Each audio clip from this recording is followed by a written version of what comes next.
प्रिय विद्यार्थियों, आप सबका एक बार फिर मैथाइन सब में स्वागत है।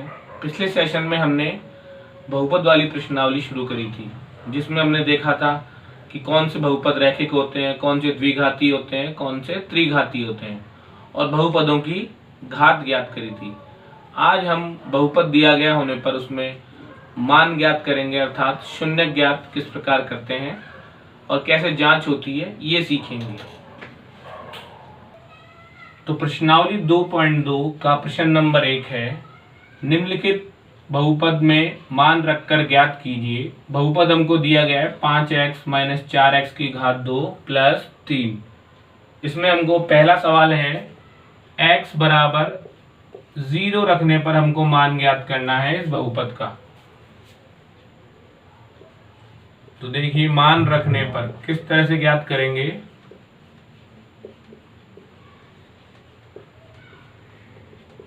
5x का मतलब होता है 5 गुणा x, अर्थात 5 को गुणा करेंगे 0 से, -4 गुणा x की घात 2, 0 की घात 2 + 3। तो आपको ध्यान होगा, किसी भी संख्या को 0 से गुणा करते हैं तो 0 प्राप्त होता है। तो इस तरह से ये 0 हो जाएगा, ये भी हो जाएगा 0 और रह जाएगा +3। तो इस प्रकार x बराबर 0 रखने पर हमें प्राप्त हुआ +3। इसी का दूसरा प्रश्न है x बराबर -1 रखने पर। तो देखिए, इसमें भी हम मान रखेंगे बहुपद में।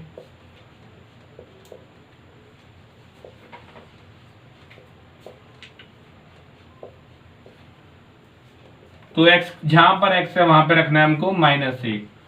5 गुणा माइनस में है इसलिए हमको ब्रैकेट लगाना पड़ेगा, -4 गुणा x की घात 2, अर्थात -1 की घात 2 + 3। 5 को -1 से गुणा करेंगे तो प्राप्त होएगा -5।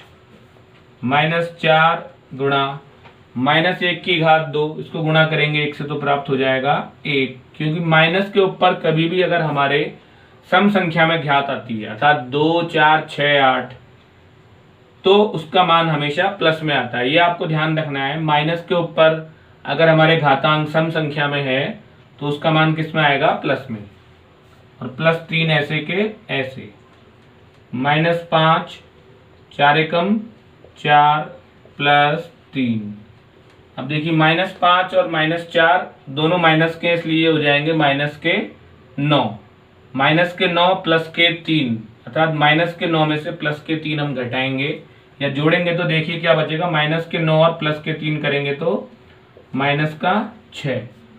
तो इस प्रकार ये जो पहला सवाल था, इसमें हमने बहुपद दिया गया था और उसके हमने मान ज्ञात किए, अर्थात ये जो मान दिया गया है ये इसमें रखने पर हमको प्राप्त हुआ 3, -1 रखने पर प्राप्त हुआ -6।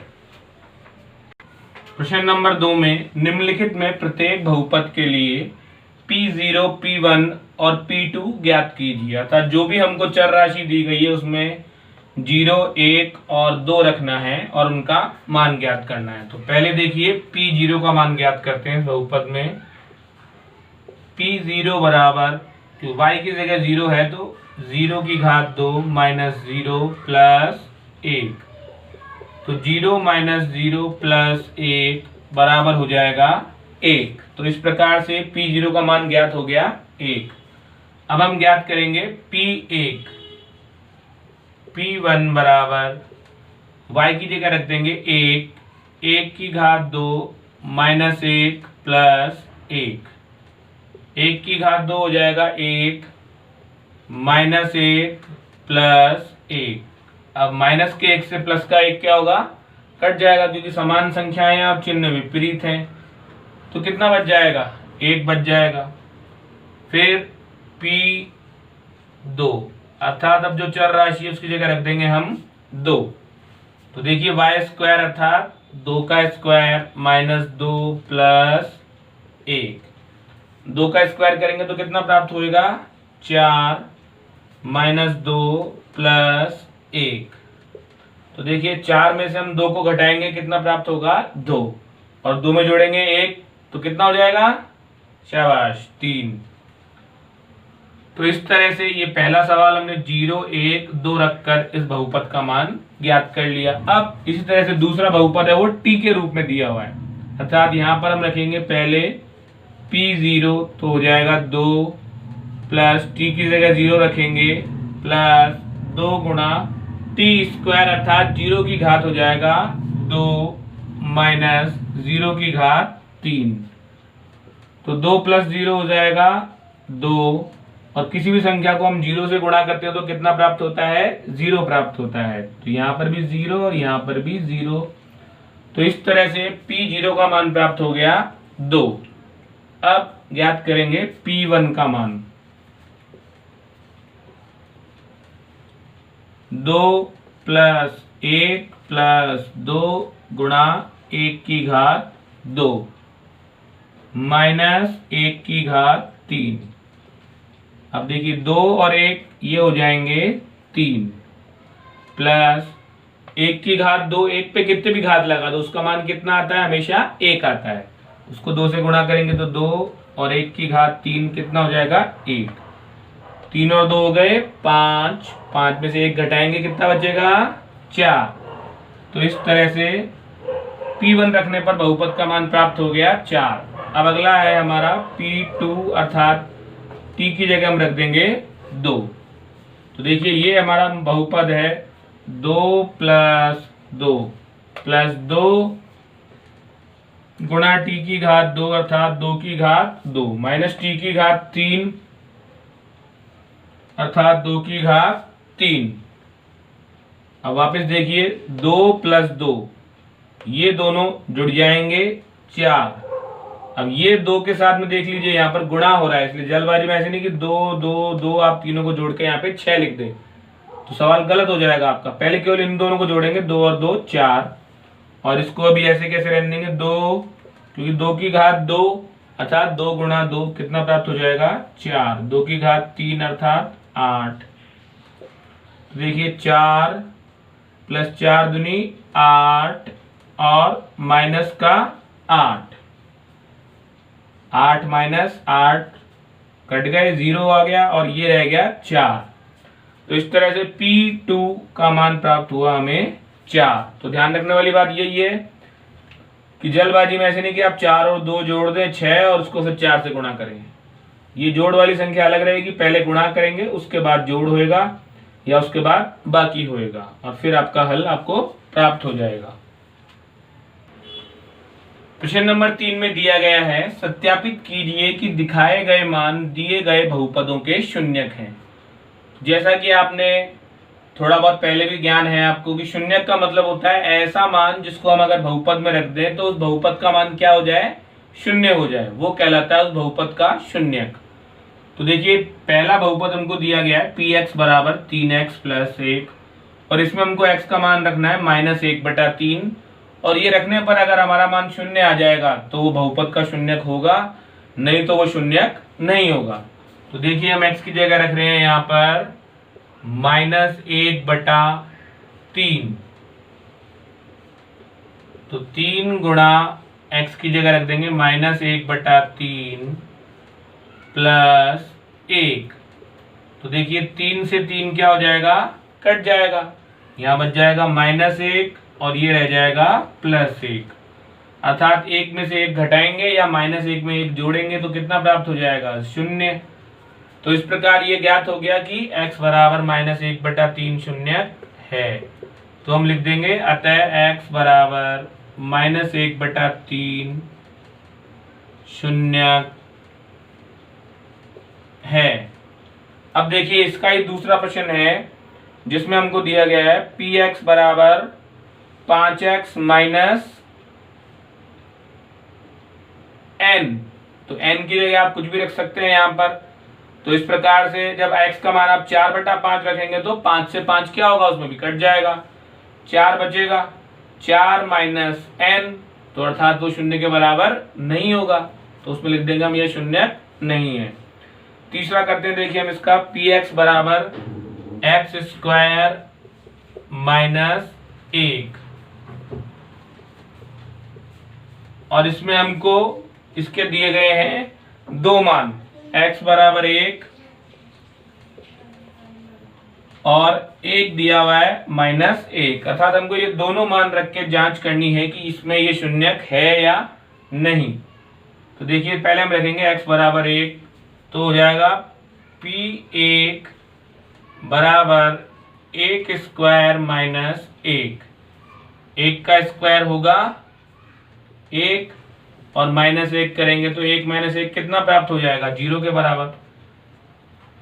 अब रखेंगे -1, तो P -1 बराबर x की जगह -1 रखना है, तो -1 का स्क्वायर -1। माइनस के ऊपर अभी बताया था आपको पिछले प्रश्न में भी कि कोई सी भी सम संख्या में अगर घात आती है तो उसका मान होता है प्लस। तो -1 की घात 2 हो जाएगा 1 -1, 1 - 1 बराबर 0। तो इस प्रकार हमने देखा कि x बराबर 1 और -1 दोनों क्या है, बहुपद के शून्यक हैं। तो लिख देंगे अतः x बराबर 1 -1 बहुपद के शून्यक हैं। तो इस तरह से हमको कोई सा भी बहुपद दे दिया जाए और उसमें जांच करने के लिए दी जाए तो उसे हम हल कर सकते हैं। इसी का चौथा प्रश्न देखिए, Px बराबर x + 1 x - 2 और x का मान हमको जांच करना है -1 और 2 रखकर। तो देखिए पहले हम रख रहे हैं -1, तो P -1 यहाँ पे रख देंगे -1 + 1 और 1 - 2। तो यहाँ पर भी हमने -1 रख दिया, यहाँ पर भी रख दिया -1। तो ये 1 - 1 हो जाएगा 0 और ये हो जाएगा -3। तो 0 से किसी भी संख्या को गुणा करेंगे तो कितना प्राप्त होने वाला है, 0। दूसरा है P2, तो देखिए 2 + 1 पहले कोष्टक में रखा, दूसरे कोष्टक में 2 - 2, 2 + 1 3, 2 - 2 कितना हो जाएगा, 0। तो 3 × 0 बराबर हो जाएगा 0। तो इस प्रकार ये दोनों भी क्या है, बहुपद के शून्यक हैं। तो लिख देंगे अतः x बराबर -1 2 बहुपद के शून्यक हैं। अब एक और प्रश्न देखिए इसी का, जो 7वां भाग है वो देखिए, Px बराबर 3x² - 1।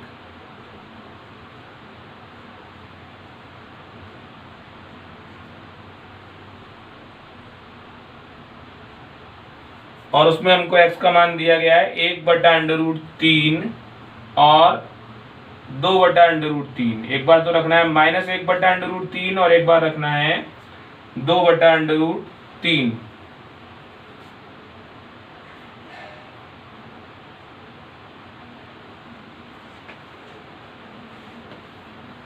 तो पहले हम रख रहे हैं x बराबर -1/√3। तो देखिए P -1/√3 बराबर 3 × -1/√3 स्क्वायर -1। अब देखिए माइनस और घात है सम संख्या में तो प्लस में आने वाला है। 1 की घात करेंगे 2 तो 1 प्राप्त होगा। और किसी भी अंडर वाली संख्या, ध्यान दीजिए √3, इसके ऊपर भी घात 2 है, तो किसी भी अंडर वाली संख्या की अगर घात 2 को हल करते हैं तो उसका अंडर क्या होता है, हट जाता है। अर्थात आपको इसको 3 का स्क्वायर 9 करने की जरूरत नहीं है। आप अंडर वाली किसी भी संख्या का स्क्वायर करेंगे तो उसका अंडर आपको हटा देना है और वो संख्या ऐसे कैसे लिख देनी है। तो √3 का स्क्वायर हो जाएगा 3। ऐसे यहाँ पर होता है √5, तो √5 का स्क्वायर कितना होता है, 5। √13 का स्क्वायर कितना होगा, √13। -1 ऐसे के ऐसे, 3 से 3 कट गया, बच जाएगा 1 - 1 बराबर 0। तो इस प्रकार x बराबर -1/√3 तो इसका शून्यक है।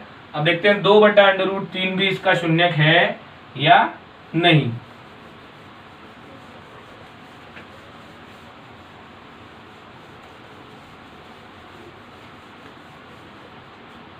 तो अब देख रहे हैं हम P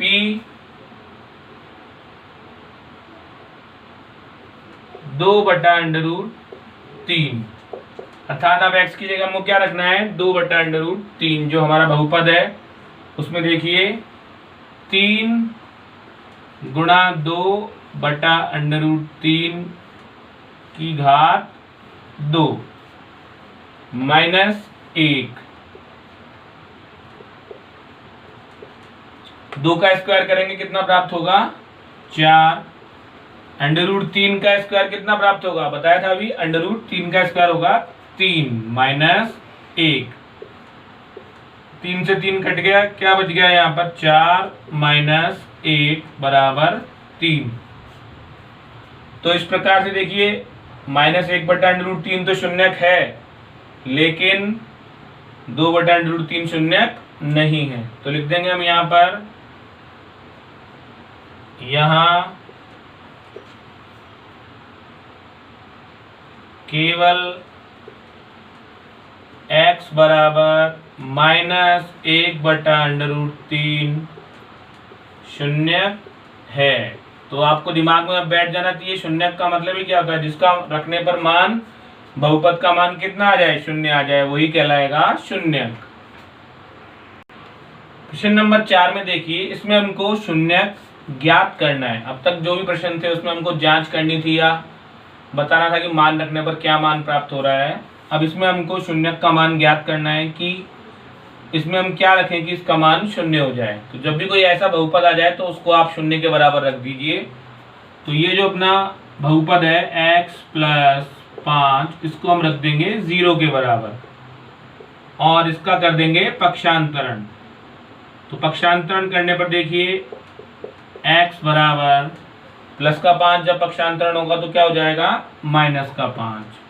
तो इस तरह से शून्य क्या हो गया इसका, x बराबर -5 एक शून्यक है। तीसरा देखिए अब इसका आप सवाल, तीसरे प्रश्न में हमको दिया हुआ है px बराबर 2x + 5।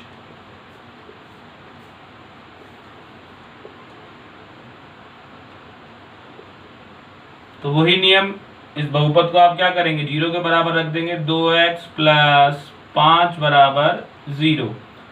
अब ये चर राशि है क्योंकि इसके साथ क्या लिखा हुआ है x, और ये अचर राशि है। तो चर को रखेंगे लेफ्ट हैंड साइड में, अचर को रखेंगे राइट हैंड साइड में। तो 2x बराबर हो जाएगा -5, तो इसलिए x बराबर आ जाएगा -5/2। तो दूसरा बहुपद का शून्यक हो गया x बराबर -5/2।